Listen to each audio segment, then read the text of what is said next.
আল্লাহর রাসূল বলেন সাহাবীরা রে দেখো আমার আব্দুল্লাহর কত কোরবানি ধনী ছিল চাচাও ধনী ছিল আলিশান জিন্দেগি তার ছিল বড় আরামের সাথে দিন তার কাটতেছিল কিন্তু সে আমার কাছে আসবে ঈমান আনার কারণে তার সব সম্পত্তিকে তরক করা হয়েছে এমনকি শরীরের সব কাপড় চোপড় খোলা হয়েছে যাও যাও আমার আব্দুল্লাহর অভিভাবক আমি নবী মুহাম্মদুর রাসূলুল্লাহ হয়ে গেলাম সুবহানাল্লাহ এজন্য রাসূল বলেন কাউকে ভালোবাসবো কার জন্য আল্লাহর জন্যই আব্দুল্লাহ দেখেন কি ভাগ্যটা তার আব্দুল্লাহ প্রচন্ড জ্বর হয়েছে আব্দুল্লাহ জ্বর হওয়ার পরে আল্লাহর রাসূল সাল্লাল্লাহু আলাইহি সাল্লামের উরুর মধ্যে মাথাটা রাখছেন কেননা আল্লাহর রাসূল আব্দুল্লাহরে বড় মহব্বত করতেন তার বাবা নাই তার চাচায় তার বড় কষ্ট দিয়েছে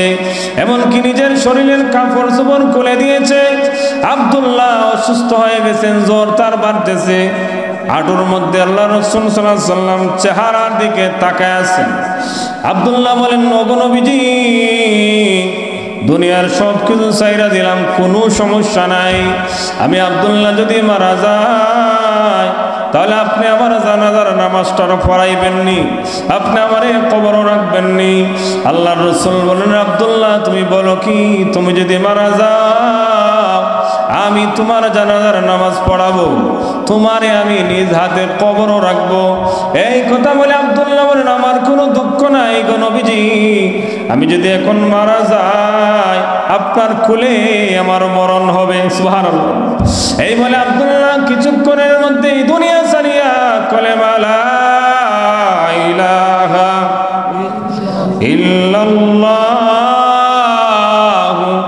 মুহাম্মাদুর রাসূলুল্লাহ বলে দুনিয়া সে নিঃশ্বাস ত্যাগ করেছে আল্লাহর রাসূল বলেন আয় জানাজা তৈরি করে বেরো আমার সাহাবীরা জানাজা তৈরি হলো আল্লাহর রাসূল নিজে জানাজার নামাজ পড়াইছেন সুবহানাল্লাহ এবার সবাইকে বলেন ও আমার সাহাবীরা রে আব্দুল্লাহর লোক বলতে কেউ এখানে নাই আমি মুহাম্মদুর রাসূলুল্লাহর কাছে আসতে যাইয়া এই ঈমানের মতো দৌলত গ্রহণ করার কারণে সম্পত্তিও হারাইছে বাড়িও হারাইছে নিজের কাপড় চোপড় সব কিছু হারাইছে আমার আব্দুল্লাহরে আমি কবরের মধ্যে রাখবো আল্লাহ রাসূল কবর লাইমা গেলেন এবার আব্দুল্লাহরে নিজ হাতে কবরের মধ্যে রাখলেন আর আল্লাহ রাসূলের চোখ থেকে ঝরঝর করে পানি পড়তেছে আল্লাহর রাসূল বলেন ওগো আল্লাহ আমি আমার আব্দুল্লাহর প্রতি খুশি হয়ে গেলাম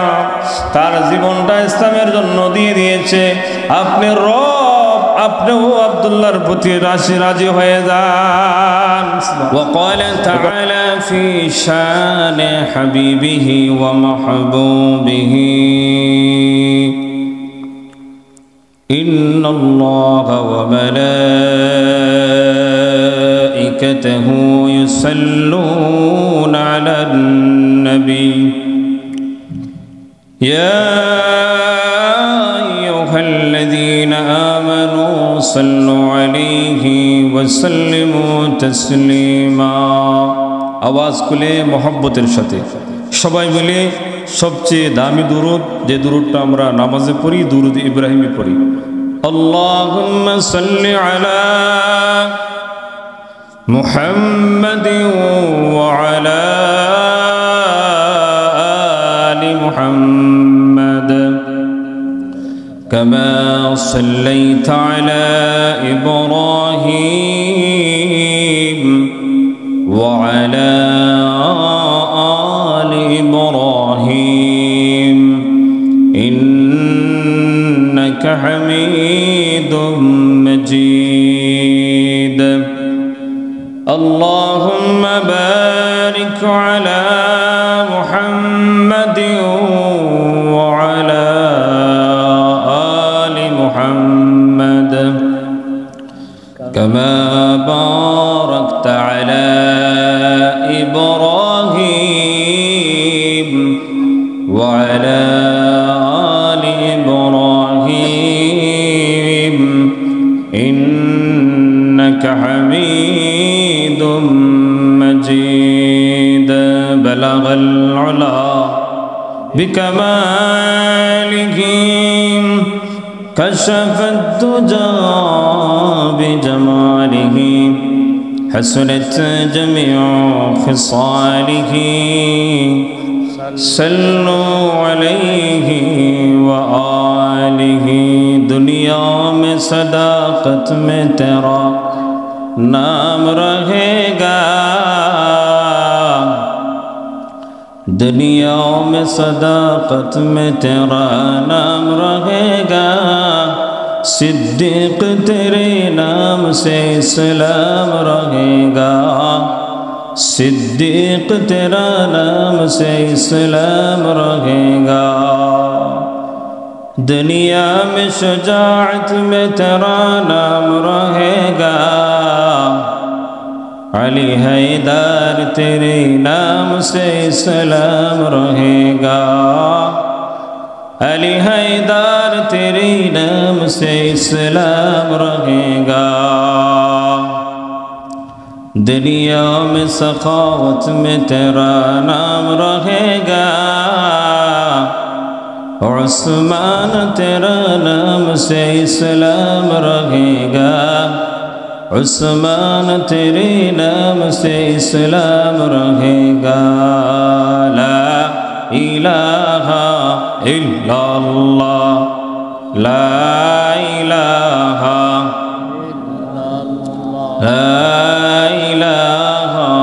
इल्लल्लाह ज़बान खुली ला इलाहा इल्लल्लाह ला इलाहा इल्लल्लाह ला इलाहा इल्लल्लाह ला इलाहा इल्लल्लाह मुहम्मदुर रसूलुल्लाह सल्लल्लाहु अलैहि वसल्लम जामिया इस्लामिया मतलाउल उलूम मालिबाग মালিগ্রাম মাদ্রাসার বাৎসরিক ইসলামী মহাসম্মেলনের অধ্যক্ষার অধিবেশনের অত্যন্ত শ্রদ্ধাভাজন সভাপতি সাহেব মঞ্চে বসে আছেন আমার বাবার বয়সের বড় বড় ওলামায়ে কেরাম আমার সামনে বসে আছেন মুরব্বিয়ানে আজম প্রিয় ছাত্র ভাইয়েরা মাইকের আওয়াজ যতদূর পৌঁছতেছে বাসায় বাড়িতে অবস্থানরত আমার অত্যন্ত শ্রদ্ধেয় সম্মানিত মা বোনেরা সর্বপ্রথম আল্লাহ রাব্বুল আলামিনের দরবারে শুকরিয়া আদায় করি যে আল্লাহ তাআলা আজকের এই দিনে বিভিন্ন মানুষ বিভিন্ন জায়গায় আছে বিশাল বড় গ্রাম দেখলাম আমরা কত মানুষ বাজার হাটে বাড়িতে বিভিন্ন জায়গায় মশগুল সেখান থেকে বাছাই করে মুষ্টিমেয় কিছু মানুষদেরকে রাসূল সাল্লাল্লাহু আলাইহি ওয়াসাল্লামের বাগান মাদ্রাসা হলো নবীজির বাগান মাদ্রাসা কি নবীজির বাগান এই নবীজির বাগানে জোহরের নামাজ পড়ার পরে উলামাদের সামনে আসার বসার তৌফিক দিয়েছেন এজন্য খুশি না বেজার খুশি হলে জোরে সুরে শুকরিয়া আদায় করতে হবে সবাই পড়ি আলহামদুলিল্লাহ আজকে কিছু বৃষ্টির মেঘাচ্ছন্ন ভাব তবে আশা করা যায় ইনশাআল্লাহ বৃষ্টি হবে না কিছু শীতও লাগে আপনাদের আলহামদুলিল্লাহ বোঝা যাইতেছে কিছু শীত শীত লাগতেছে আমারও কিছু শীত লাগছিল এই জন্য কুট লাগার হয়তো কিছুক্ষণ পরে খুলতে হবে এই জন্য জোরে বলি আলহামদুলিল্লাহ মুমিন যখন আলহামদুলিল্লাহ বলবে আল্লাহ তাআলা খুশি হন খুশি হয়ে মুমিনের জন্য আল্লাহ তাআলা রহমতের দরজা খুলে দেন শুকুর শুকুর আর সবর শুকুর এবং সবরের মধ্যে রয়েছে মুমিনদের জন্য জান্নাত সুবহানাল্লাহ পড়েন এজন্য আবারও শুকরিয়া আদায় করি এই যে একটা মাহফিল করতে কর্তৃপক্ষের কত কষ্ট হয় আগামীকাল এখানে মাহফিল হবে না কে জানি আগামীকাল বাঁচবো আর আগামী বছর বাঁচবো আর মাহফিলে থাকবো দুনিয়া আসার সিরিয়াল আছে যাওয়ার কোনো সিরিয়াল আসেনি সিরিয়াল আমি আসার সময় দেখলাম সিকনাগুল মনে হয় সিকনাগুল এখানে মোটরসাইকেল অ্যাক্সিডেন্টে মনে হয় জায়গা তুই মারা গেছে মগজ বের হয়ে গেছে মোটরসাইকেলের যে হেলমেট, এটা ব্যাঙ্গে চূর্ণ বিচ্ছন্ন হয়ে গেছে। হয়তো জান বের হবে এরকম এরকম বাপ ওনাকে নিয়ে মেডিকেলে যাওয়া হয়েছে, মনে হয় যাওয়ার আগেই দুনিয়া থেকে চলে যাবে। উনি কি ভাবছিল আজকে এরকম অ্যাক্সিডেন্ট ঘটবে? জোরে বলেন। ওনার পিছনে ওনার স্ত্রীও ছিল, শুনলাম মহিলাও স্ত্রী ছিল। ওনার কোনো কিছু হয় নাই, রাস্তাঘাট ব্লক হয়ে গেছে। উনি আজকে গতকালও ভাবছিল না আজকে অ্যাক্সিডেন্ট হবে, দুনিয়া থেকে চলে যেতে হবে। এজন্য দুনিয়া আসার সিরিয়াল আছে, যাওয়ার কোনো সিরিয়াল? জোরে বলেন সিরিয়াল। যেহেতু আল্লাহ তাআলা এই সময় দিয়েছেন, বলে আল আন, এখনোই আগামীকালের পাতে সংগ্রহ করতে হবে। যেহেতু কখন যাব কেউ জানি না, জানিনি কেউ। আমি যে এত দূর থেকে আসছি, বাড়িতে যাইতে পারবো গ্যারান্টি আছে? এজন্য আল্লাহর ওলিরা বলেন দুনিয়ার আসার সিরিয়াল আছে, যাওয়ার কোনো সিরিয়াল নাই। কত মানুষ সকালবেলা ঘর থেকে বের হয়, বিকালবেলা আর ফিরে আসে না। সিকনাগুল যে যুবকটা মারা গেল ভাই, উনি গতকালও জানতো না আজকের দিয়ে মোটরসাইকেল অ্যাক্সিডেন্টে মারা যাবে। ওনার মাথার মগজ বের হয়ে রাস্তার মধ্যে পড়ে শেষ হয়ে যাবে জীবনের লীলা। আমি আপনিও জানি না আগামী বছর মাতলাউল উলুম মাদ্রাসার এই মাহফিলে উপস্থিত হতে পারবো কি না। সুতরাং আজকের দিনকে কদর করি, উলামাদের কাছে বসি, আবার সবাই মনে মনে তওবার নিয়ত করে নেই। মালিক হে, জিন্দেগি ভর যত গুনাহ করলাম সব গুনাহকে আপনি মাফ করে দাও। আজকের মাহফিলে বসলাম, উলামায়ে কেরামদেরকে তাকায়া তাকায়া বসে আছি। ও মালিক, মাহফিল শেষ হওয়ার আগে আগে জিন্দেগির সব গুনাহগুলা মাফ করে দিয়ে আমাদেরকে মাসুম বানায়া দিও। দরকার আছে না নাই? এজন্য আগামীকালের কাজ আজকেই করতে হবে। কত মানুষ এদের করোনা গেল 18 সালে না, কয়েক বছর, এর আগে হজ করবনে করে আছে। করোনার সময় হজ করতে পারে নাই, বিনা হজে মারা গেছে। মাসআলা হইল কারো উপর যদি কখনো হজ ফরজ হয়, কোনো পুরুষ মহিলা, তো মহিলার জন্য শর্ত আছে, মাহরাম পুরুষ লাগবে। পুরুষ হজ ফরজ হয়েছে, সে যদি হজ করে না, দেরি করে, করবনে মেয়ের বিবাহ দেই, ছেলেকে বিবাহ করায়, ঘর বাড়ি বিল্ডিং সাজায়, এই করে করে করে মারা যায়, তার উপর ফরজ জমা আছে। তার উপর কি আছে? এখন আরেকটা হইল, উনি যদি গরিব হইয়া যায়, আমি দোনো হয়েছিলাম এবছর, আগামী বছর হজ করতে পারি, কিন্তু হজ করি না, আগামী বছর ফকির হয়ে গেছে, গরিব হইয়া গেছে। তো মাসআলা হইল, যার উপর জীবনে একবার হজ ফরজ হয়, সে যদি অলসতা করে হজ না করে গরিব হইয়াও যায়, এই ফরজটা তার কপালে জমা আছে। সুবহানাল্লাহ পড়েন। এটা মাসআলা বলে দিলাম। তো বলছিলাম, তো অনেক মানুষ ঘর থেকে বের হয়, বিকালবেলা ফিরে না, অনেক ঘুমায়, আবার সকালবেলা ঘুম থেকে ওঠে না। মুমিনের কাজ হইল সর্ব অবস্থা ইমানের হালতে থাকা, এটা ফরজ। পুরুষদের দায়মি ফরজ দুইটা, একটা হইল সর্ব অবস্থা ইমানের হালতে, জোরে বলেন, সর্ব অবস্থা ইমানের হালতে, সর্ব অবস্থা ইমানের হালতে। 2 নম্বর হইল নাভি থেকে হাঁটু পর্যন্ত ডাইকা রাখা, নাভি থেকে হাঁটু পর্যন্ত, জোরে বলেন, নাভি থেকে হাঁটু পর্যন্ত ডাইকা রাখা। এটা 2টা দায়মি ফরজ পুরুষের জন্য। অনেকে কাম কাজের সময় আসছে, কৃষক ভাইয়ের অনেক সময় যায় ল্যাংটি আটায়, আমাদের হবিগঞ্জ বাসা বই ল্যাংটি আটায়, এরপরে দেখা যায় উড়াচড়া সব দেখা যায়, হারাম। এটা কি? এটা করা যাবে না। কাজ করতে হবে, তবে ফরজ তরক করা যাবে না। আমি আপনাদের সামনে পবিত্র কোরআনুল কারীম থেকে ছোট্ট একখানা আয়াতের টুকরা পাঠ করছি। আল্লাহ বলছেন, ইয়া আইয়ুহান নাসুত্তাকু রাব্বাকুম, হে মানুষ সকল, তোমরা আমি আল্লাহকে ভয় করো এবং ওই দিনের ভয় করো যেই দিনের অবস্থা হবে অত্যন্ত ভয়াবহ, যেই দিনের অবস্থা হবে অত্যন্ত ভয়াবহ, অর্থাৎ কিয়ামতের দিবসকে তোমরা ভয় করো। কেননা ওই দিন এমন অবস্থা হবে, গর্ভবতী মহিলার গর্ভ অটোমেটিক খালাস হয়ে যাবে, টেরও পাবে না। যে মহিলায় তাদের সন্তানকে দুধ পান করেছিল, ওই সন্তানের কথা মহিলা ভুলে যাবে।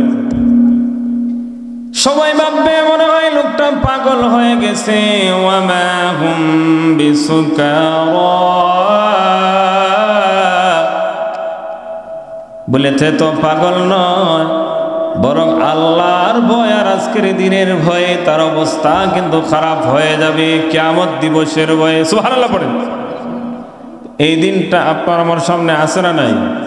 জোরে বলেন, আছে না নাই? কিয়ামতের ময়দানও আমরা আল্লাহর সামনে দণ্ডায়মান হব কি হব না? যত বড় নেতা খেতা হোক, আল্লাহর সামনে দণ্ডায়মান হতে হবে কি না? যারা দেশের লক্ষ লক্ষ টাকা মারছে, কোটি কোটি টাকা মারছে, তারা কি আল্লাহর সামনে দণ্ডায়মান হতে হবে কি না? জোরে বলেন, কি জবাব দিবেন? কি জবাব দিবেন? যদি একজন মেম্বার সাহেব, একজন চেয়ারম্যান সাহেব 10,000 টাকা মারে, এটা কার কাছ থেকে মাফ নেবে? সব জনগণের টাকা। এমপি মন্ত্রীরা যে টাকা মারে, কজনের কাছে মাফ নেবে? আপনি যদি কাউকে দুঃখ দেন, জানেন যে ওই ভাই আমার কাছে 200 টাকা পাবে, বাজারে 500 টাকা পাবে, আমি ওনার কাছে মাফ চাই, মাফ দিয়ে দিবে, হয়তো তার টাকা দেয়া দিবে। কিন্তু এত সবের মানুষের দেশের 12টা বাজাইয়া রাস্তা ভেঙে গেছে, তার মানে টাকা আমাদের দেশে কম ছিল না, সুররা ফালায় দেশ থেকে এগুলো বাইরে নিয়ে গেছে। এই যে জনগণের টাকা মাইরা খাইলো যারা, ওরা কার কাছ থেকে মাফ নেবে? কজনের কাছ থেকে নেবে? আমার টাকা, আপনার টাকা, সবার টাকা আছে, ট্যাক্সের টাকা আছে। এরা কি বাঁচার কোনো উপায় আছে? জোরে বলেন, উপায় আছে? এদের লাঞ্ছনা দুনিয়ায়ও হয়, আখেরাতেও হয়। দুনিয়ায়ও হয়, দুনিয়ায় ইব্রাহিম আলাইহিস সালাতু ওয়াস সালামকে কষ্ট দিয়েছিল কে? নমরুদ। নমরুদের মরণ কিভাবে হয়েছে বলতে পারেন না আপনারা? আল্লাহ রাব্বুল আলামিন বলেন, আমার খলিল ইব্রাহিম ওয়াত্তাখাযাল্লাহু ইব্রাহিম খলিলা। আমার খলিল, আমার বন্ধু ইব্রাহিমের জীবনে কত পরীক্ষা আমি আল্লাহ নিছি। ইব্রাহিমকে কষ্ট দিয়েছে নমরুদ। আল্লাহ বলেন, নমরুদের মরণ এমন অবস্থায় হবে, ভালো কোনো মশা না, ল্যাংরা মশা দিয়া তারে দুনিয়ার থেকে উঠাইব। কিভাবে মরণ হয়েছে? আল্লাহ তাআলা ল্যাংরা মশারে তার মগজের ভিতরে ঢুকে দিয়েছে, কামড় দিতে আছে। তার খাদিমে পিছন থেকে দুইটা মাথার মাঝে তাফা দেয়, তো তাফা দিলে মশার কামড়টা কিছু কমায়, কিছু আরাম পায়। কত সময় একটা মানুষের মাথার মাঝে তাফাইতো, তার হাতও ব্যথা করে, রাগ উঠছে, তার পার খরম জুতা দিয়ে মারছে বাড়ি। আল্লাহ তাআলার কি কুদরত! এই সময়ে মশার কামড় একবারে বন্ধ করে দিয়েছে, খুব আরাম পাইছে।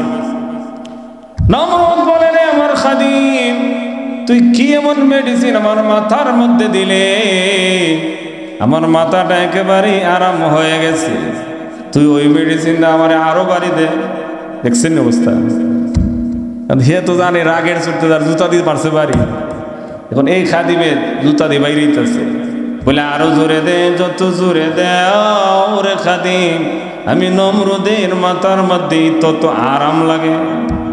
আল্লাহ রাব্বুল আলামিন জগৎবাসীকে দেখায় দেন, ও পৃথিবীবাসী, যে আমার পয়গম্বর ইব্রাহিম খলিলকে কষ্ট দিয়েছিল, তারে আমি ল্যাংরা মশা তার মগজে ঢুকাইয়া মরণের সময় জুতার বাড়ি খাওয়াইয়া খাওয়াইয়া দুনিয়ার থেকে চিরদিনের জাহান্নামে তাকে দিয়া দিলাম।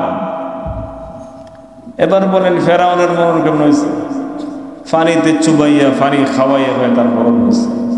যারা স্বৈরাচারী হয়, যারা আলেম ওলামাদেরকে কষ্ট দেয়, তাদের পরিস্থিতি কি হয়? দেশ ছাড়তে হয়। কি হয়? আমাদের এনো দেশ ছাড়ছেন, গেছেন কার কাছে? একজন মুসলমানের কাছে গেলে তো মনটারে বুঝাইতে পারতাম। যিনি সবসময় বলতেন ফজরের নামাজ শুরু হয়ে যার কোরআন তেলাওয়াতের মাধ্যমে তিনি তাহাজ্জুদের নামাজ পড়েন। উনি এমন এক ব্যক্তির কাছে গেলেন যে বেঈমান। তার মানে হলো এতদিন যা কিছু বলছিলেন ওনার বিভিন্ন সভা সমিতিতে, সমাবেশে আর সংসদে সবকিছু ওনার মুখের বুলি ছিল, ঠিক না বেঠিক? এই জন্য আল্লাহ তাআলা দুনিয়াতেও তাদেরকে বিপদ দেন। তো আল্লাহ বলেন এমন ভয়াবহ দিন সবার সামনে আসবে, সমস্ত নবী রাসূলগণ নফসি নফসি বলবে, আপনি আমি সবাই নফসি নফসি বলবো। ইব্রাহিম আলাইহিস সালাতু ওয়াস সালাম থেকে নিয়ে নূহ আলাইহিস সালাম, আদম নবী থেকে নিয়ে সবাই কিয়ামতের ময়দানে নফসি নফসি বলবে, আল্লাহ আমারে বাঁচাও, আমারে বাঁচাও। আজকের যে অবস্থা হয়েছে, বিজ্ঞান বলছে আমাদের মাথার উপর যে সূর্যটা আছে এটা 9,30,00,000 মাইল দূরে। সুবহানাল্লাহ পড়েন, আরো যেরকম সুবহানাল্লাহ। ঘুমাইলে ওয়াজ বোঝা যাবে না। বিজ্ঞান বলে আমাদের আকাশের উপরে যে সূর্য মামা দেখা যায় তার উচ্চতা কতটুকু? 9,30,00,000 মাইল উপরে।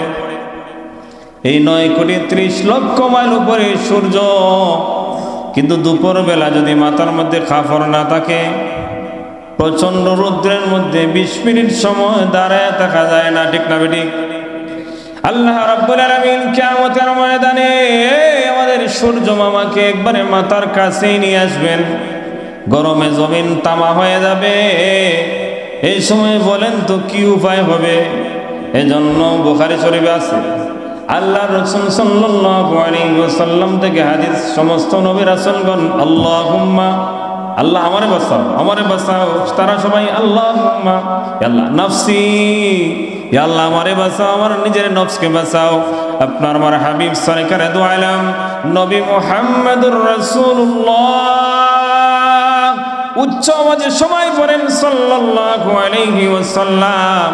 সেদিনও আপনাকে বলবেন না, আমাকে বলবেন না, আল্লাহ রাসূল বলবেন আল্লাহুম্মা উম্মতি, আল্লাহুম্মা উম্মতি। ওগো আল্লাহ, আমি শুধু বাঁচলে হবে না, আমার উম্মতকে আপনি বাঁচাও। সুবহানাল্লাহ। সেই দিনই, ভয়াবহ দিনে আল্লাহর রাসূল বলেন, যে হাদিসটা মিশকাত শরীফে আছে, বুখারী শরীফে আছে, মুসলিম শরীফে আছে, 7 প্রকার মানুষকে আল্লাহ তাআলা এই ভয়াবহ দিনে, যেদিন সমস্ত নবী রাসূলগণ আল্লাহুম্মা, আল্লাহ আমারে বাঁচাও, আমারে বাঁচাও, আমারে বাঁচাও, আল্লাহ বলেন এই দিনও আল্লাহ রাব্বুল আলামিন 7 প্রকার মানুষকে আরশে আযমের ছায়ার নিচে জায়গা দিবেন। সুবহানাল্লাহ। যেদিন আরশের ছায়া ছাড়া কোনো ছায়া নাই। এক প্রকার, সাবআতুন ইউযিল্লুহুমুল্লাহু বিযিল্লিহি ইয়াওমা লা যিল্লা ইল্লা যিল্লুহু, আল ইমামুল আদিল। আমার রাসূল বলেন যেদিন আল্লাহর আরশের ছায়া ছাড়া কোনো ছায়া থাকবে না, সেদিন আল্লাহ রাব্বুল আলামিন 7 প্রকার মানুষকে আরশে আযমের ছায়ার নিচে জায়গা দিবেন। যেমন আপনারা সামিয়ানার নিচে আরামে বসে আছেন, কিয়ামতের ময়দানে যাদেরকে আল্লাহ রাব্বুল আলামিন আরশে আযমের নিচে জায়গা দিবেন, তাদের চিন্তার কোনো কারণ নাই, তাদের ভয়ের কোনো কারণ নাই, তাদেরকে আল্লাহ রাব্বুল আলামিন আরামের জায়গার ব্যবস্থা করে দিবেন। 1 নম্বর হলো ন্যায়পরায়ণ শাসক, যিনি ন্যায়পরায়ণ শাসক। যদি বাদশা ভালো হয়, বাদশা উমর ইবনে আব্দুল আজিজ, হুজুরে আমার আগে বয়ানে বলছিলেন, উমর ইবনে আব্দুল আজিজ রহমতুল্লাহি আলাইহি, যার জমানায় হরিণ এবং বাঘ একসাথে পানি খাইতো। সুবহানাল্লাহ পড়েন, আপনারা এদিকে তাকান, সুবহানাল্লাহ পড়েন। কেমন ইনসাফ হইলে এমন হয়? যেই গ্রামের মধ্যে ইনসাফের সাথে বিচার হয়, মনে রাখবেন সেখানে মারামারি হানাহানি কম হয়। সুবহানাল্লাহ। মুরব্বীরা যদি সুন্দর করে বিচার করে সেখানে যুবকরাও ভালো হয়ে যায়, ঠিক না বেটি? তো আল্লাহ রসুল বলেন ন্যায়পরায়ণ বাদশাহ যদি হয়, তো ন্যায়পরায়ণ বাদশাহ হযরত ওমর রাদিয়াল্লাহু তাআলা ছিলেন। নিজে একা একা হাঁটতেন রাত্রেবেলা প্রজার খবর জানার জন্য, কোন অবস্থায় আছে। আর আমাদের একজন এমপি সাহেব যদি যায়, সামনে পিছনে গাড়ি আর গাড়ি, তার সাথে তার নিজের জানেরও নিরাপত্তা নাই, মানুষের খবর লইব কিভাবে, ঠিক না? নিজের জানেরও নিরাপত্তা নাই। কেন? মানুষ ওই সময় ভয় করে যখন নিজে অন্যজনের উপর জুলুম করে, ঠিক না বেটি? তাহলে আমরা যে চলাফেরা করে আমাদের তো কোনো ভয় নাই। আমি সেদিন মাহফিল থেকে আসলাম, পুলিশে বলে হুজুর কোথায় যাবেন? আমি আমার মসজিদে যাব। বলে একটু আগুয়ে দিই। বলে কেন দেবেন আপনি? বলে রাত্রেবেলা আমার কিছু হবে না, তো আমার কাছে তো তেমন টাকাও নাই, ছোট্ট একটা মোবাইল আছে, ও বাটন সেট, আমার তো দুশ্মনও নাই, আমি কার টাকা মাইরা খাই নাই, খাবো না, সুতরাং আমার কোনো ভয় আর চিন্তার কারণও নাই। আল ইমামুল আদিল, নবী বলেন ন্যায়পরায়ণ শাসক যদি দুনিয়ার মধ্যে হয়, তাহলে আখিরাতে কোনো চিন্তার কারণ নাই। আল্লাহ তাআলা তারে আরশে আজিমের ছায়ার নিচে জায়গা করে দিবেন। সুবহানাল্লাহ।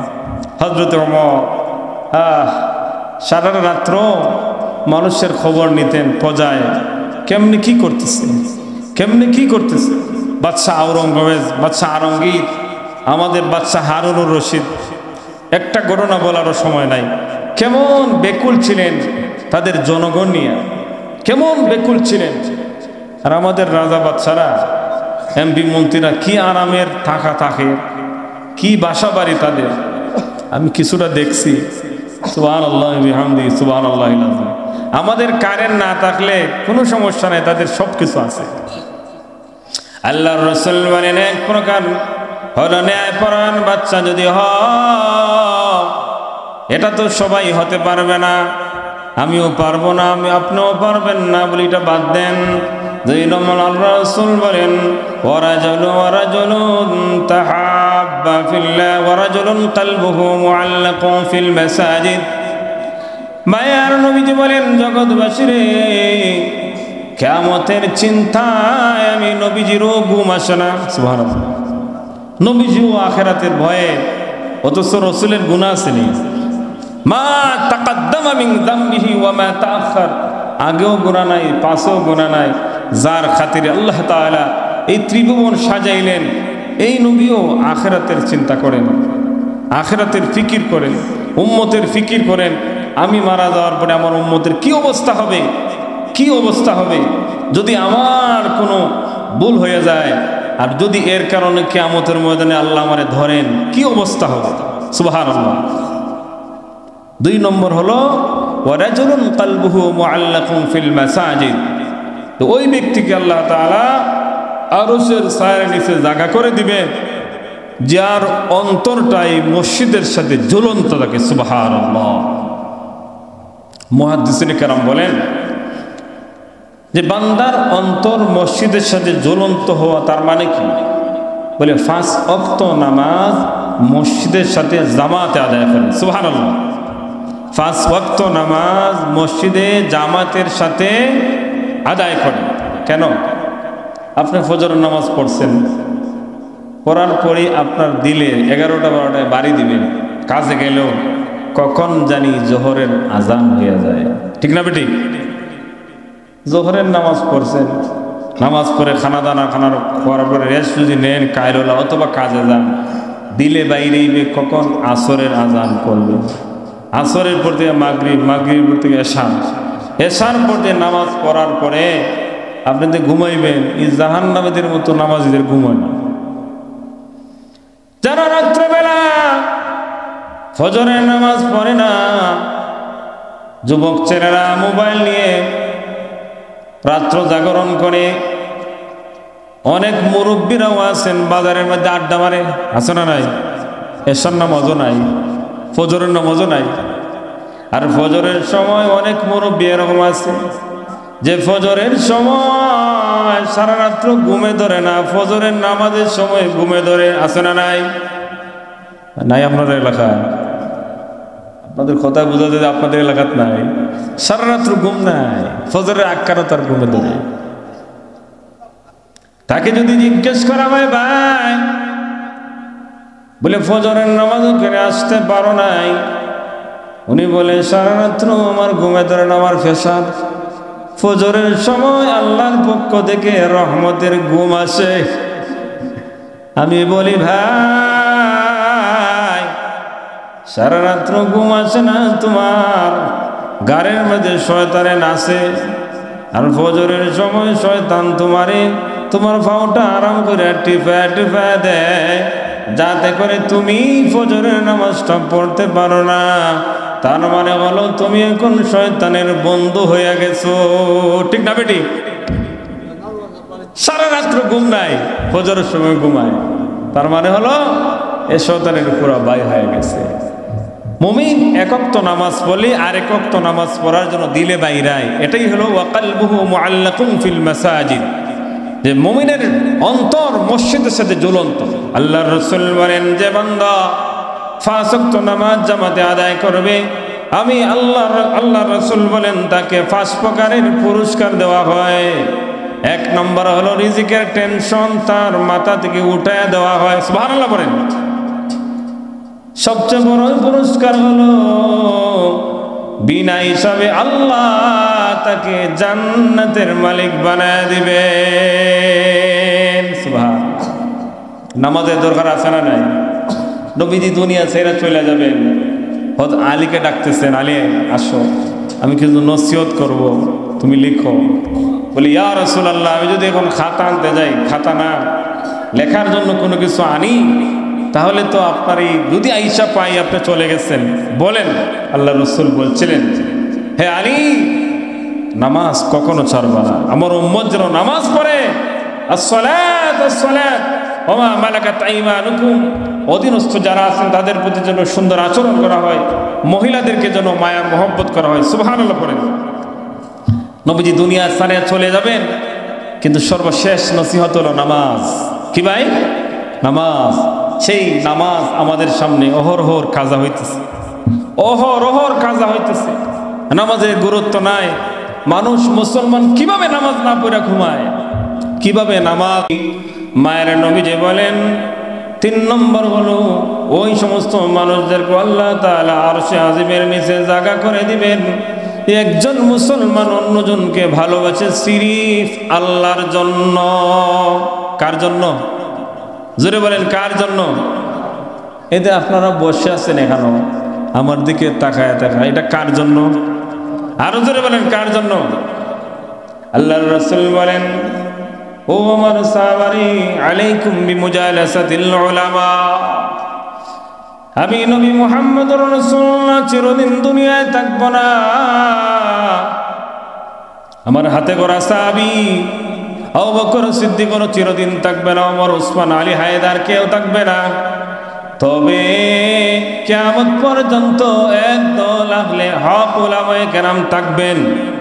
তোমরা যদি তাদের চেহারার দিকে তাকাও, নেক নজরে তাকাও, তোমাদের গুনাহগুলো অটোমেটিক ঝরে যাবে। এজন্য তোমাদের প্রতি জরুরি হইল উলামাদের কাছে যাওয়া। সুবহানাল্লাহ। তো সিরিফ একজনকে ভালোবাসবো কার জন্য? জোরে বলেন, কার জন্য? আমরা আল্লামা বায়ানপুরী রহমতুল্লাহি আলাইহিকে ভালোবাসি কার জন্য? জোরে বলেন, কার জন্য? আমার বাড়ি এখানে নাই, হবিগঞ্জে। তো হুজুরের লিখিত কিতাব, হুজুরের যে জীবনী, এগুলো শুনলে আমরা আশ্চর্য হয়ে যাই। আল্লাহ তাআলা এত ইলম দিয়েছিলেন, এত ইলম দিয়েছিলেন যে সারাটা শরীর শুধু ইলম আর ইলম। সুবহানাল্লাহ। এই কিছুদিন আগে হুজুরের কবর জিয়ারত করে গেলাম। ঢাকার থেকে কিছু মানুষ আসছিল হুজুরের সিরিফ কবর জিয়ারতের জন্য। সুবহানাল্লাহ। কেমন সম্মান অর্জন করেছিলেন! এটা কিসের জন্য? ইলমের জন্য। কিসের জন্য? আর আমরা ভালোবাসি ওনাকে আল্লাহর জন্য। কার জন্য? আব্দুল্লাহ হরিপুরি রহমতুল্লাহি আলাইহিকে ভালোবাসি কার জন্য? হুজুরের রেখে যাওয়া কিছু স্মৃতি আজও ঝর্ণার পরে আছে। সুবহানাল্লাহ পড়েন। ورجلان تحابا في الله اجتمع عليه وتفرق عليه হযরত আলী শেরে খুদা হযরত আলী রাদিয়াল্লাহু তাআলা কত বড় আলিম ছিলেন রাসূল বলেন আনা মদিনাতুল ইলম ওয়া আলীউন বাবুহা আমি নবী হলাম মদিনার ইলম আর আমার দরজা হলো হযরতে আলী আমার কাছে পৌঁছতে গেলে আলীর মাধ্যমে ইলমের দরজায় ঢুকো সুবহানাল্লাহ হযরতে আলী বলেন ওনার সামনেই মায়ের নবীকে গালি দিয়েছে এক বেঈমান ইহুদি হযরতে আলী বীর বাহাদুর নিজে ওই লোকটারে ফেলে দিয়ে গর্দানের তরবারি নিয়ে ওর বুকের মধ্যে সরে বসে গেছেন আলীর হাত থেকে ছুটতে পারবো না কেননা সাহাবীরা নিজের জানের চেয়েও বিশ্ব নবীকে মহব্বত করতেন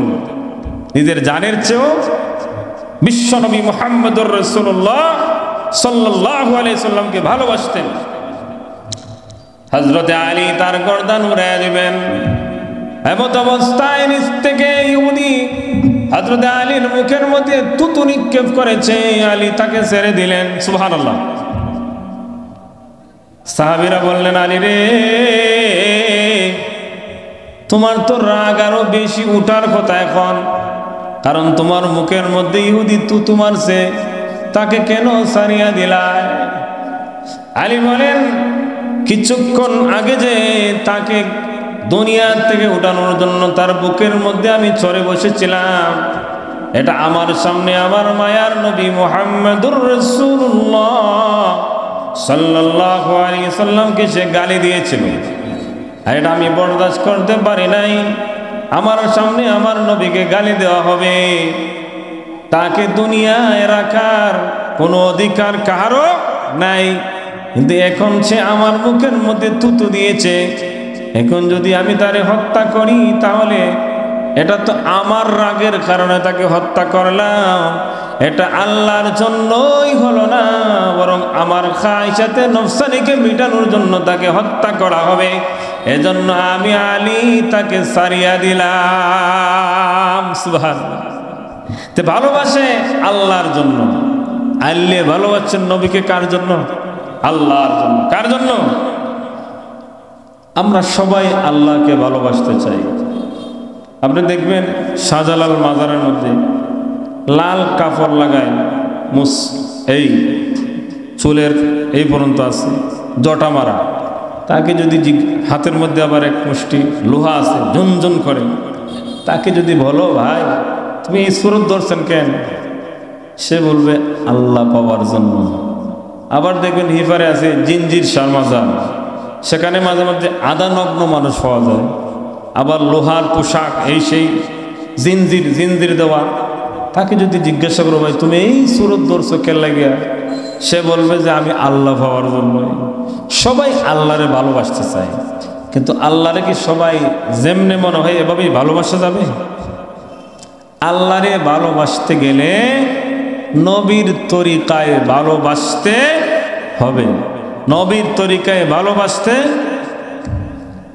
ওয়ারাজুলান তাআব্বা ফিল্লাহি ইজতামা আলাইহি ওয়া তাফাররাকা আলাইহি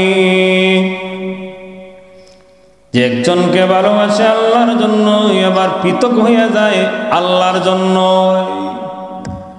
চরম দুশমন হয়ে যায় আল্লাহকে ভালোবাসার কারণে যেমন নবীর একজন সাহাবী নাম ছিল আব্দুল্লাহ নাম কি ছিল আব্দুল্লাহ আল্লাহর রাসূলের কাছে আসা যাওয়া করতো ঈমান আনছে নিজের বাবা নাই চাচার কাছে থাকে চাচা যখন জানল আব্দুল্লাহ মুহাম্মদ ইবনে আব্দুল্লাহর হাত ধরে মুসলমান হয়ে গেছে এমনি বলে আব্দুল্লাহ তুমি যদি আমার এখানে থাকতে চাও তাহলে মুহাম্মদের কাছে যাইতে পারবা না মুহাম্মদ হলো একটা পাগল নাউজুবিল্লাহ বলেন আব্দুল্লাহ বলেন না না আমি এখানে থাকতে পারবো না আমি মুহাম্মদুর রাসূলুল্লাহকে নবী হিসাবে মানছি ওনার কাছেই যাব চাচা বলেন আব্দুল্লাহ রে যদি তুমি এখান থেকে চলে যাও, এখানে কোনো সম্পত্তিও তোমাকে দিব না, এমনকি তোমার পরনের কাপড় চোপড় আমি রেখে দেব। আব্দুল্লাহ বলেন, সমস্যা নাই, সারা দুনিয়ার সব কিছু আমার কাছে তুচ্ছ, আমি যদি মুহাম্মদে আরবি মুহাম্মাদুর রাসূলুল্লাহ সাল্লাল্লাহু আলাইহি ওয়াসাল্লামের খাদিম হইতে পারি। এই বলে আব্দুল্লাহর চাচা বড় পাষণ্ড ছিল, বেঈমান, সে আব্দুল্লাহর সব কাপড় চোপড় খুলে দিছে। পিছন দিকে মা একটা চাদরকে 2 টুকরা করে লাগাইয়া দিছে, বলে বাবা তোমার লজ্জাস্থানটা ঢাকো, একটা কাপড় তোমার শরীরের মধ্যে দিয়ে দাও। এই বলে আব্দুল্লাহ কষ্ট করে মায়ের নবীর সামনে চলে গেছে। আল্লাহর রাসূল বলেন, সাহাবীরা রে, দেখো আমার আব্দুল্লাহর কত কোরবানি, ধনী ছিল, চাচাও ধনী ছিল, আলিশান জিন্দেগি তার ছিল, বড় আরামের সাথে দিন তার কাটতেছিল, কিন্তু সে আমার কাছে আসবে, ঈমান আনার কারণে তার সব সম্পত্তিকে তরক করা হয়েছে, এমনকি শরীরের সব কাপড় চোপড় খোলা হয়েছে। যাও যাও, আমার আব্দুল্লাহর অভিভাবক আমি নবী মুহাম্মদুর রাসূলুল্লাহ হয়ে গেলাম। সুবহানাল্লাহ। এজন্য রাসূল বলেন, কাউকে ভালোবাসবো কার জন্য? আল্লাহর জন্যই। আব্দুল্লাহ দেখেন কি ভাগ্যটা তার। আব্দুল্লাহ প্রচন্ড জ্বর হয়েছে। আব্দুল্লাহ জ্বর হওয়ার পরে আল্লাহর রাসূল সাল্লাল্লাহু আলাইহি সাল্লামের উরুর মধ্যে মাথাটা রাখছেন, কেননা আল্লাহর রাসূল আব্দুল্লাহরে বড় মহব্বত করতেন।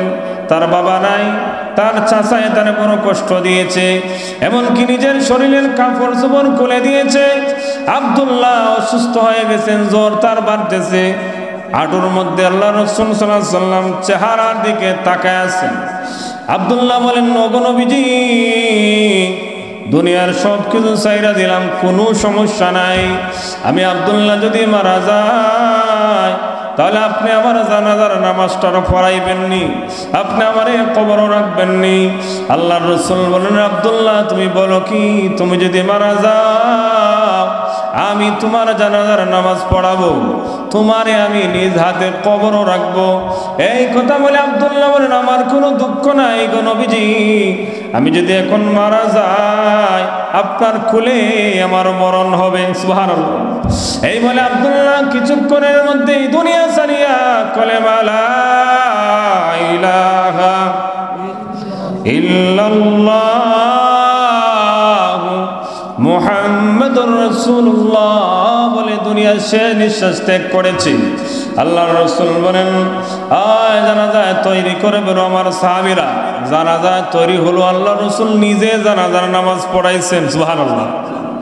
এবার সবাইকে বলেন, ও আমার সাহাবীরা রে, আব্দুল্লাহর লোক বলতে কেউ এখানে নাই। আমি মুহাম্মদুর রাসূলুল্লাহর কাছে আসতে যাইয়া এই ঈমানের মতো দৌলত গ্রহণ করার কারণে সম্পত্তিও হারাইছে, বাড়িও হারাইছে, নিজের কাপড় চোপড় সব কিছু হারাইছে। আমার আব্দুল্লাহরে আমি কবরের মধ্যে রাখবো। আল্লাহ রাসূল কবর লাইমা গেলেন, এবার আব্দুল্লাহরে নিজ হাতে কবরের মধ্যে রাখলেন। আর আল্লাহ রাসূলের চোখ থেকে ঝরঝর করে পানি পড়তেছে। আল্লাহর রাসূল বলেন, ওগো আল্লাহ, আমি আমার আব্দুল্লাহর প্রতি খুশি হয়ে গেলাম, তার জীবনটা ইসলামের জন্য দিয়ে দিয়েছে। আপনি রব, আপনিও আব্দুল্লাহর প্রতি রাজি হয়ে যান।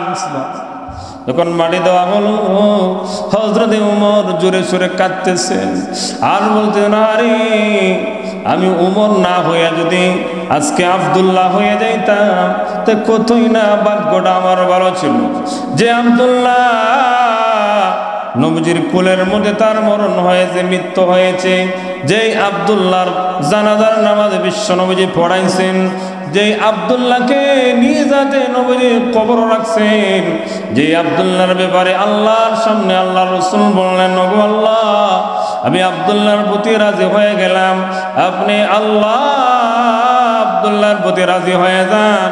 এমন ভাগ্যটা যদি আমি উমরেরও হয়ে যাইতো বলে হাও মাও করে কান্না করেছে। এজন্য আল্লাহর রাসূলের সাহাবীরা একজন একজনকে ভালোবাসেন কার জন্য? জোরে বলেন কার জন্য? ওয়ারাজুলানি তাহাব্বা ফিল্লাহি ইজতামা আলাইহি ওয়া তাফাররাকা আলাইহি। এরপরে আল্লাহর রাসূল বলেন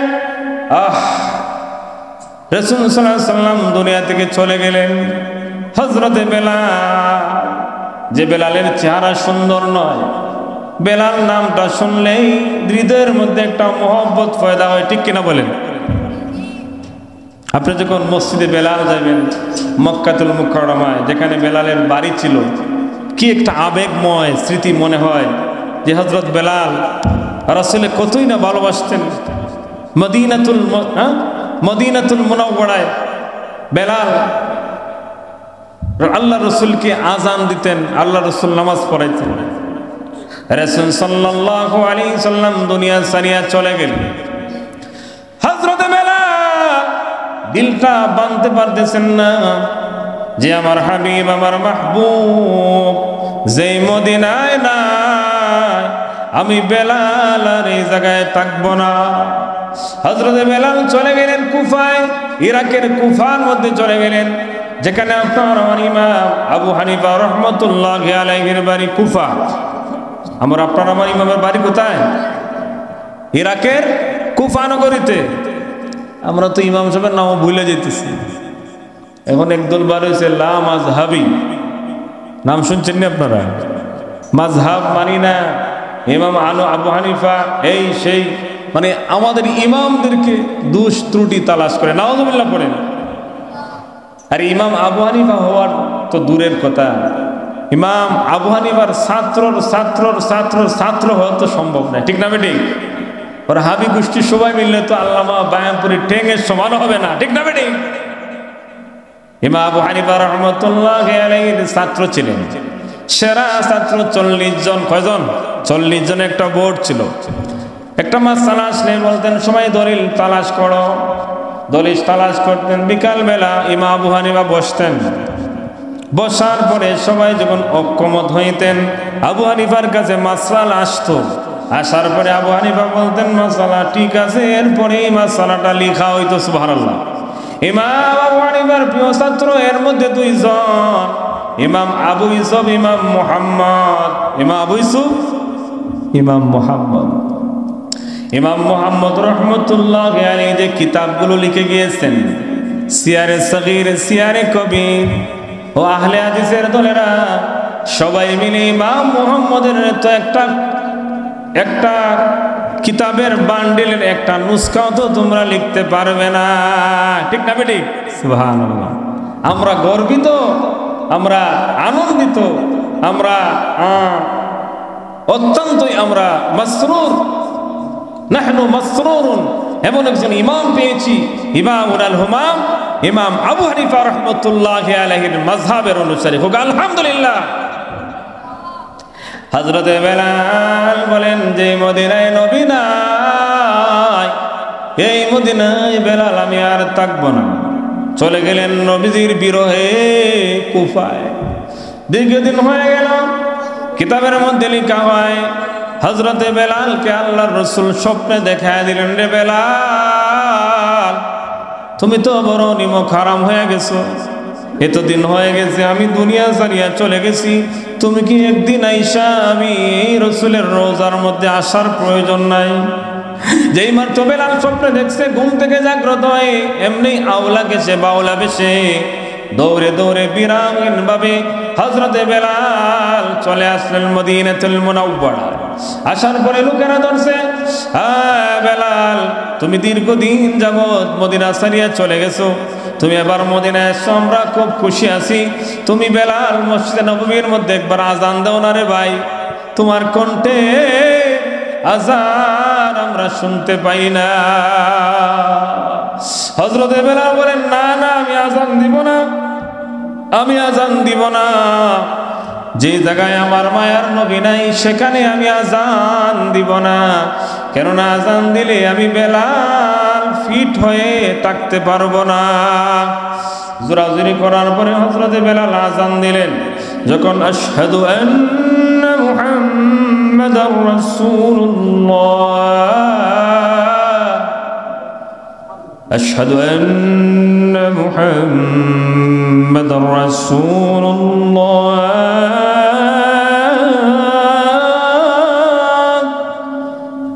এই শব্দ যখন আজানের বললেন, হযরত বেলাল বেহুশ হয়ে মাটির মধ্যে পড়ে গেছে। অনেক সময় পরে হযরত বেলালের হুঁশ আসলো। মানুষরা বলল, বেলাল তুমি কেন বেহুশ হয়ে পড়ে গেলে? বেলাল বলেন, আমি যখন আজান দিতাম আর আশহাদু আন্না মুহাম্মাদুর রাসূলুল্লাহ বলতাম, সাক্ষী দিতাম যে উনি আমার মুহাম্মাদুর রাসূলুল্লাহ, আল্লাহর রাসূল এখানে দাঁড়ায় থাকতেন। আজ যখন আজান দিলাম আমার নবীকে আমি দেখতে পাই নাই, আমি বেলালও নিজেরে ধইরা রাখতে পারি না। কত মহব্বত ছিল সাহাবীদের। আপনার আমার ভিতরে কেমন মহব্বত নবীর! যদি সত্যিকার অর্থে আপনার আমার ভিতরে মহব্বত হইতো, তাই নবীজির সুন্নত দাড়ি কাটতাম না, নবীজির সুন্নত একটাও ছাড়তাম না। নবীর জন্য ইশক ও মহব্বত যদি থাকতো, তাহলে সবার আগে তাকবীরুল্লাহর সাথে নামাজ পড়তাম, ঠিক না বেটি? কেননা তাকবীরুল্লাহর সাথে 5 ওয়াক্ত নামাজ পড়া প্রত্যেক সাবালক পুরুষের জন্য সুন্নাতুন মুআক্কাদাতুন, সুন্নতে মুআক্কাদা। এজন্য আল্লাহ রাসূল ভালোবাসতেন। রাসূল সাল্লাল্লাহু আলাইহি ওয়াসাল্লাম বলেন, একজন একজনকে ভালোবাসো আল্লাহর জন্যই, পৃথক আল্লাহর জন্যই। এরপরে আল্লাহ রাসূল বলেন, আরেক প্রকার মানুষ আছে তাদেরকেও আল্লাহর শাহজিবের নিচে জায়গা করে দিবেন। একটা হলো ওয়ারাজুলুন তাসাদ্দাকা বিসাদাকাতিন ফাআখফাহা হাত্তা লা তা'লামা শিমালুহু মা তুনফিকু ইয়ামিনুহু। আল্লাহ রাব্বুল আলামিন এমন মানুষদেরকেও আরশে আযমের নিচে জায়গা করে দিবেন যারা ডান হাতে আল্লাহর রাস্তায় দান করে, বাম হাতে জানে না। সুবহানাল্লাহ। মানে গোপনে গোপনে দান করে, মানুষকে দেখানোর জন্য না যে আমি দানশীল, আমি অমুক, আমি তমুক, এগুলো না। আমাদের তো আল্লাহর রহমতে মাশাআল্লাহ নির্বাচনের আগে আইলে দেখা যায় সারা বছরও টুপি লাগাইতো নাই, এই সময় মাহফিলের মধ্যে টুপি লাগাইয়া এরপরে আমি এই মাদ্রাসায় 50,000 টাকা দিলাম। নিয়ত সহিনা গলত। এমনি সারা বছর একদিন দেখবেন না ইয়া মাতলাউল উলুম মাদ্রাসার কোন অবস্থা, ছাত্ররা কেমন খায়, হুজুররা কেমন আছেন, বেতন টেতন হইতেছে কিনা। নির্বাচনের আগে দেখবেন টুপি লাগাইব একটা। অনেক সময় দেখা যায় টুপিটাও ময়লা। এটা ময়লা হওয়ার কারণ আরেকটা, সারা বছর তো টুপি লাগাই না। যখন যাইতো তখন বউরে বলবো, বউ টুপিটা দে। বউ দেখে টুপিটা পড়ছে এইদিকে রুমের আরেক জায়গার মধ্যে ফুইরা দিচ্ছে, বলে দেও যেটাই হোক মাহফিলও যাইতে, টুপি না হলে তো হুজুরা জায়গা দিবে না, এই স্টেজে উঠতে দিবে না, ঠিক না বেটি? নিয়ত সহিনা গলত। এইসব বলবে আমি এই মাদ্রাসায় নির্বাচনে পাস করলে 1 লক্ষ টাকা দিব। এটা আল্লাহরে পাওয়ার জন্য বুট পাওয়া লাগে।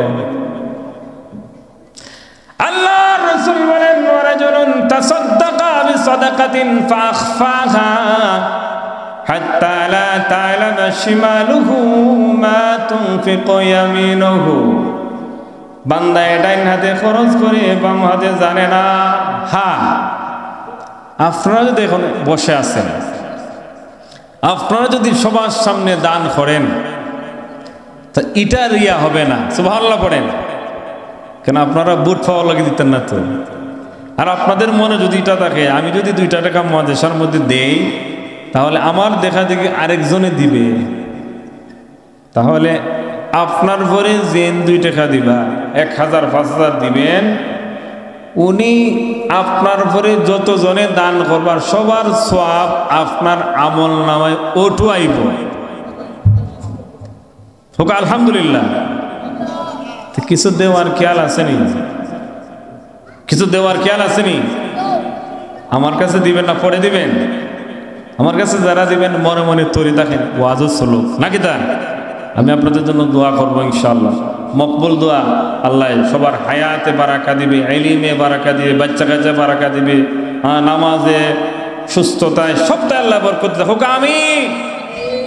একজনকে ভালোবাসবো আল্লাহর জন্য, সব বন্ধুত্ব আল্লাহর জন্য, দুশ্মনীও আল্লাহর জন্য করব। আল্লাহর রাসূল বলেন, এমন মানুষকে আল্লাহ তাআলা আরশে আযমের নিচে জায়গা করে দিবেন, যে রাত্রে বেলা নীরবে নীরবে চোখের পানি ফেলায়। সুবহানাল্লাহ। রাত্রেবেলা তাহাজ্জুদের সময় ঘুম থেকে উঠিয়া ওযু করিয়া ঠান্ডার দিনে আপনি যদি জায়নামাজ বিছাইয়া 2-4 রাকাত নামাজ পড়া জিকির পড়েন, লা ইলাহা ইল্লাল্লাহ, লা ইলাহা ইল্লাল্লাহ, লা ইলাহা ইল্লাল্লাহ, জোরে লা ইলাহা ইল্লাল্লাহ, ইল্লাল্লাহ, ইল্লাল্লাহ, ইল্লাল্লাহ, ইল্লাল্লাহ, ইল্লাল্লাহ, আল্লাহ আল্লাহ আল্লাহ আল্লাহ আল্লাহ আল্লাহ। যেমন এত মজা লাগে আল্লাহর নামের জিকিরও সবাই ঘুমিয়া পড়ে। আপনার বউ ঘুমায়, ছেলেও ঘুমায়, মেয়েও ঘুমানো, ভাই বিরাদর সব ঘুমান, কিন্তু আপনি রাত্রেবেলা ঘুম থেকে জাগ্রত হইয়া কজায়াত সাজে সারিয়া মিসওয়াক করিয়া আপনি যখন ওযু করিয়া তাহাজ্জুদের নামাজে দাঁড়ায় যাইবেন, আবার আল্লাহ বলেন ওয়াল্লাযীনা ইয়াবিতুনা লিরাব্বিহিম সুজদাও ওয়া কিয়ামা। আমার কিছু বান্দা আছে এমন, সবাই যখন ঘুমিয়ে পড়ে তখন তাদের ঘুম থেকে তারা জাগ্রত হয়, হয়ে ওযু করিয়া রাত্রেবেলা যখন তাহাজ্জুদের নামাজে দাঁড়ায় যায়, আমি আল্লাহ তার তাহাজ্জুদের নামাজের তেলাওয়াত বড় দিল দিয়া শুনি। সে যখন জিকিরের মধ্যে লাগা যায়, দুনিয়ার সব কিছুর চেয়েও আমি আল্লাহর কাছে তার জিকিরটা বড় ভালো লাগে। এরপরে যখন বান্দায় 2টা হাত উত্তোলন করে আমি আল্লাহর কাছে চাই, আমি আল্লাহ তারে না দিলে আমি আল্লাহর কাছে লজ্জা লাগে। সুবহানাল্লাহ।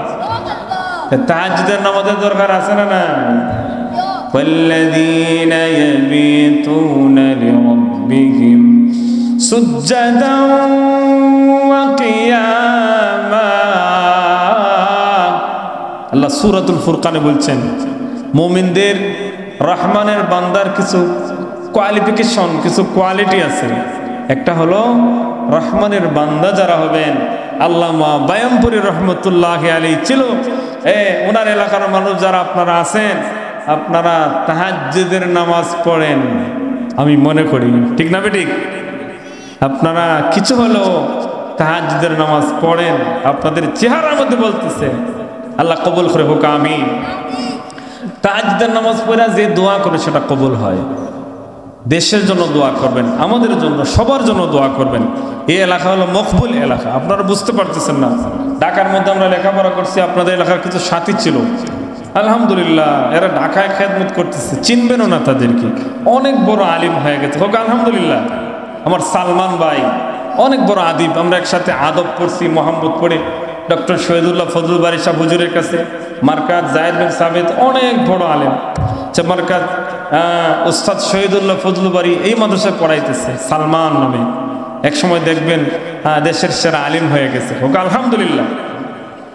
আল্লাহ রাসূল বলেন, যখন নীরবে নীরবে নিজের গুনার কথা মনে করে চোখের পানি বের করে, ওয়ারাজুলুন যাকারাল্লাহ খালিয়ান ফাফাযাত আইনাহু, ওগো মালিক, শয়তান গারে উঠেছিল, জিনার কাজ করেছি, এবার বুঝলাম বড় অন্যায় করে ফেলেছি, আপনি মাফ করে দেন।